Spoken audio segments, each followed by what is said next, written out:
السلام علیکم ورحمۃ اللہ وبرکاتہ۔ آپ پر اللہ تعالیٰ کی سلامتی، رحمت اور برکت ہو۔ دوستو، آج ہم جس ٹاپک پر بات کریں گے وہ ٹاپک یہ ہے کہ دنیا کی زندگی کی حقیقت کیا ہے۔ اللہ تعالیٰ فرماتا ہے، پہلے ہم لوگ جانیں گے کہ اللہ تعالیٰ دنیا کی زندگی کے بارے میں کیا کہتا ہے اور اللہ کے رسول صلی اللہ علیہ وسلم پھر دنیا کے بارے میں کیا کہتا ہے۔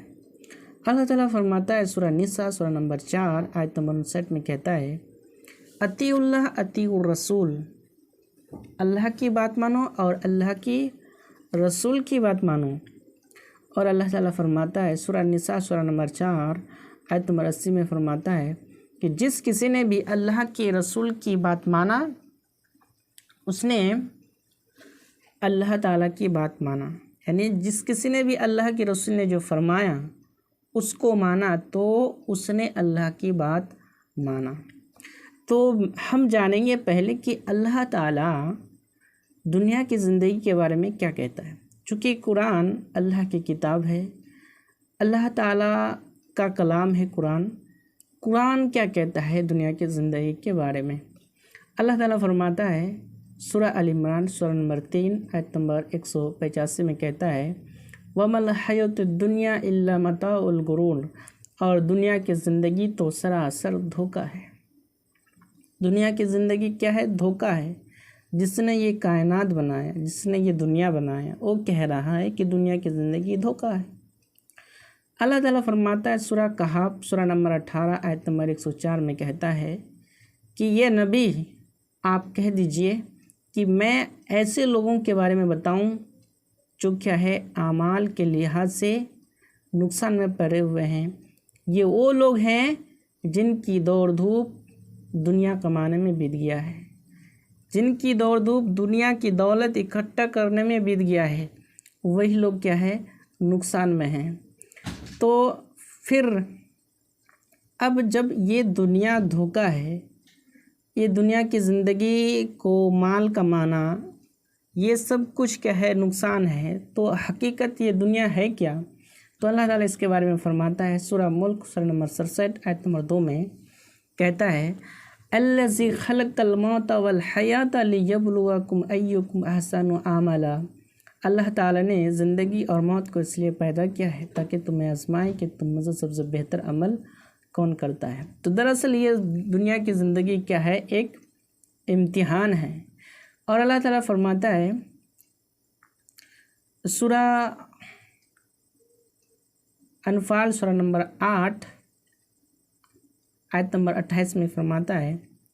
کہ وَلَعْمُ أَنَّمَا أَمْوَالُكُمْ وَأَوْلَادُكُمْ فِتْنَةٌ،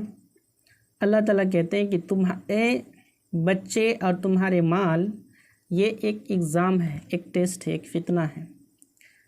جس کے پاس مال ہے یہ اس کے لیے بھی ایک فتنہ ہے، جس کے بچے ہیں بچے بھی اپنے ماں باپ کے لیے کیا ہے ایک ٹیسٹ ہے، ایگزام ہے۔ اور اللہ تعالیٰ فرماتا ہے سورہ منافقون سورہ نمبر 63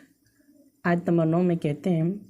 یا ایھا الذین آمنوا لا تلہکم اموالکم واولادکم فتنہ، اللہ تعالیٰ اس آیت میں کہتے ہیں کہ یہ ایمان والو، کہیں تمہارے مال اور تمہارے بچے اللہ کے ذکر سے غافل نہ کر دے، ان ذکر اللہ کے ذکر سے غافل نہ کر دے۔ تو اس سے یہ پتہ چلتا ہے کہ دنیا وہ چیز ہے جس سے کیا آپ اور ہم اللہ کے ذکر سے، اللہ سے دور ہو جائیں، جس کو پا کر وہی دنیا ہے۔ تو آئیے قرآن سے اور جگہ جانتے ہیں کہ دنیا کے بارے میں اللہ کیا کہتے ہیں۔ اللہ فرماتا ہے سورہ محمد سورہ نمبر 47 آیت نمبر 36 میں کہتا ہے کہ دنیا کی زندگی تو کھیل کود ہے، بس یہ دنیا کی زندگی کیا ہے؟ کھیل کود ہے۔ کھیل کود آئے ہیں کھیلنے کے لیے اور پھر چلے جائیں گے۔ دراصل یہ زندگی ایک امتحان ہے، تو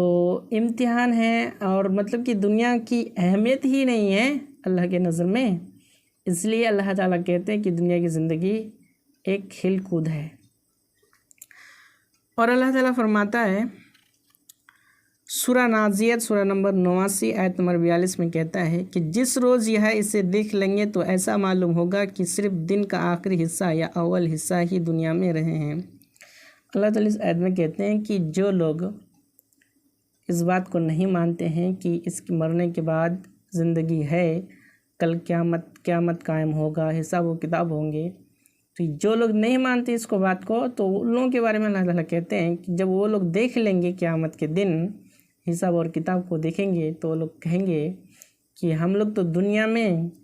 1 یا 2 گھنٹے آئے ہیں، یعنی دن کا آخری حصہ یا اول حصہ رہے ہیں، مطلب شام یا صبح، شام کتنا دیر، وہی 1-1.5 گھنٹہ، صبح کتنا دیر، وہی 1-1.5 گھنٹہ، بس اتنا ہی دن دنیا میں ہم رہے ہیں، اور یہ تو زندگی تو بہت بڑی زندگی ہے۔ تو اللہ تعالیٰ فرماتا ہے سورہ انعام میں، کہتے ہیں کہ جو لوگ جہنم میں جانے والے ہوں گے، آیت نمبر 29 اور 30 میں کہتا ہے کہ جو لوگ جہنم میں جانے والے ہوں گے، اللہ تعالیٰ ان لوگوں سے پوچھیں گے کیا یہ دنیا کی زندگی حقیقت ہے؟ تو وہ لوگ کہیں گے کہ جی یا اللہ آپ کی قسم، اللہ تعالیٰ سے قسم کھائیں گے اور کہیں گے جی ہاں اس دنیا کی زندگی حقیقت ہے۔ تو اللہ تعالیٰ کہے گا کہ تو نے اس دنیا کی زندگی کو جھوٹ کہا تھا، مرنے کے بعد کی زندگی کو، آخرت کو جھوٹ کہا تھا، اس لیے تم اپنے اس کفر کی وجہ سے جہنم کا عذاب چکھتے رہو۔ تو دراصل اس دنیا کی زندگی اللہ کے نظر میں ایک امتحان ہے، اور یہ دنیا کی زندگی کھیل کود ہے۔ آئیے اور ہم دوسری مثالیں لیتے ہیں قرآن سے، اور اللہ تعالیٰ فرماتا ہے سورہ یونس سورہ نمبر 10 آیت نمبر 25 میں، فرماتا ہے کیا؟ بس دنیاوی زندگی کی حالات تو ایسی ہے جیسے ہم نے آسمان سے پانی برسایا، پھر اس سے زمین کی نباتات جن کو آدمی اور چوپائے کھاتے ہیں خوب گنجان ہو کر نکلے، یہاں تک کہ جب وہ زمین اپنی رونق کا پورا حصہ لے چکی اور اس کی خوب جیوائش ہو گئی، اور اس کے مالکوں نے سمجھ لیا کہ اب ہم اس پر بالکل قابض ہو چکے، تو دن میں یا رات میں اس پر ہماری طرف سے کوئی حادثہ آ پڑا، سو ہم نے اس کو ایسا صاف کر دیا کہ گویا کل وہ موجود ہی نہ تھی۔ اور ہم اسی طرح آیت کو صاف صاف بیان کرتے ہیں ایسے لوگوں کے لیے جو سوچتے ہیں، اور اللہ تعالیٰ دارالبقا کی طرف تم کو بلاتا ہے اور جس کو چاہتا ہے راہ راست پر چلنے کی توفیق دیتا ہے۔ اللہ تعالیٰ اس آیت میں کہتا ہے کہ دنیا کی زندگی کی مثال ایسی ہے جیسے کہ آسمان سے اللہ تعالیٰ پانی برسایا، اس پانی کی برسات کی وجہ سے ہرے ہرے کھیتیاں نکلی، یعنی کھیتیاں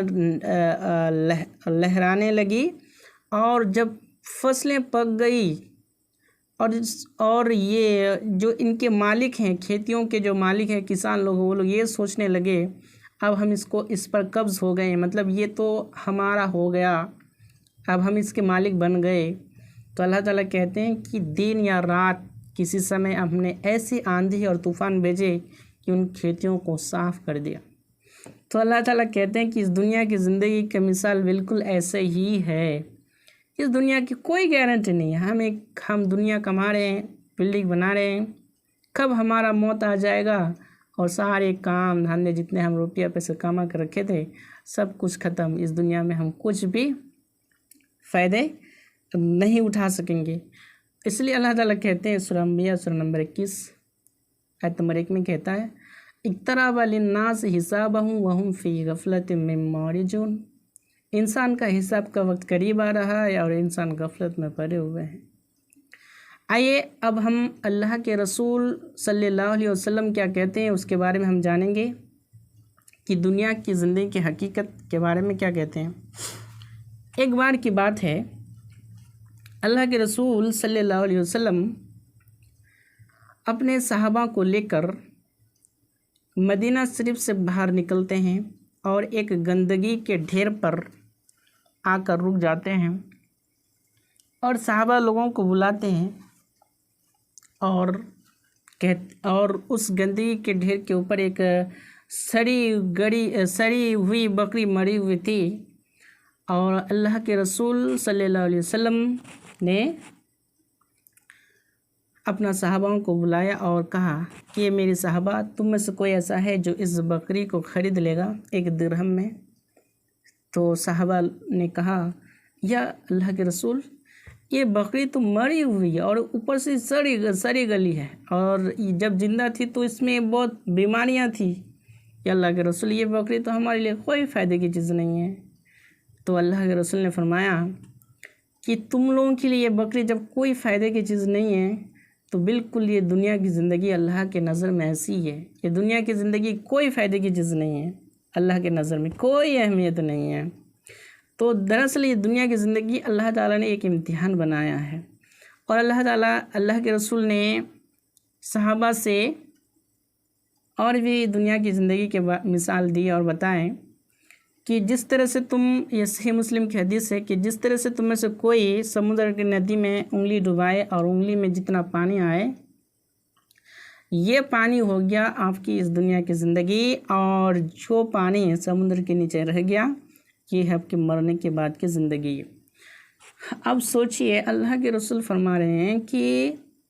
جو انگلی میں جو پانی آتا ہے یہ اس دنیا کی زندگی ہے، اور جو سمندر میں 7 سمندر رہ گیا زمین پر جتنی پانی ہے سب مرنے کے بعد کی زندگی۔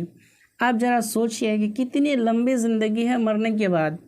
ارے ہمیشہ ہمیشہ ہمیشہ، اس لیے قرآن میں کئی جگہ میں لکھا ہے کہ ہمیشہ ہمیشہ کی زندگی کی طرف بھاگو، ہمیشہ ہمیشہ کی زندگی کی طرف بھاگو۔ ہاں، یعنی مرنے کے بعد کی یہ زندگی ہے۔ کتنا بیوقوف ہوگا وہ انسان جو کیا ہے ایک بوند کمانے کے لیے پورا 7 سمندر پانی کو برباد کر دے۔ کیونکہ یہ جو زندگی ہے اس میں ہم جو کریں گے وہ کل قیامت کے دن کا ہمیں نظر آئے گا۔ اللہ کے رسول فرماتے ہیں کہ دنیا آخرت کی کھیتی ہے، یعنی اس دنیا میں ہم جو بوئیں گے وہی ہم کل قیامت کے دن کاٹیں گے، اور اسی حساب و کتاب کے حساب مطابق ہمیں جنت اور جہنم ملے گا۔ تو یہ ہے دنیا کی حقیقت۔